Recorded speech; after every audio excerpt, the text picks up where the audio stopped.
সুপ্রভাত বন্ধুরা, আজ ভোরবেলা রবিবার নতুন একটা ভিডিও নিয়ে তোমাদের কাছে উপস্থিত হলাম। কাল বৃষ্টিটা হয়ে একটু ঠান্ডা পড়েছে। তা না আর বলো না, ভোরবেলা এত পাতা, এত গাছের পাতা সব পরিষ্কার করতে করতে জীবন যাচ্ছে। আর কি বলো, মনের দুঃখের কথা আমি কাউকে বলি না, আমি ভগবানের কাছেই জানাই।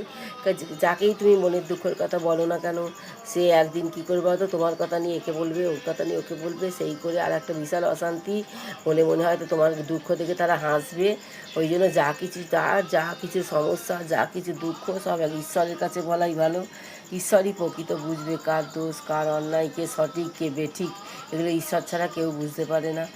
যাক বন্ধুরা, বেশি কথা বলবো না, অনেক কাজ, মাথার যন্ত্রণা, শরীর খারাপ। পুজো পাঠ করি, দেখি আবার আর কোথায় ফিল্ডের কাজ কি বাকি পড়ে আছে। ভ্যাকসিন ভি যে ভ্যাকসিনটা, সেটা সবাই নিতে চাইছে না, সেইটার জন্য চাপ দিচ্ছে সরকার থেকে, অফিস থেকে। তার জন্য বলে বলে আর পারছি না। যাক বন্ধুরা, তোমরা সবাই ভালো থেকো, সুস্থ থেকো, আনন্দ থেকো। ভিডিওটা ভালো লাগলে প্রচুর প্রচুর প্রচুর লাইক করো, কমেন্ট করো, শেয়ার করো বন্ধুরা, পাশে থেকো। Have a good day. Tata, রাখছি বন্ধুরা।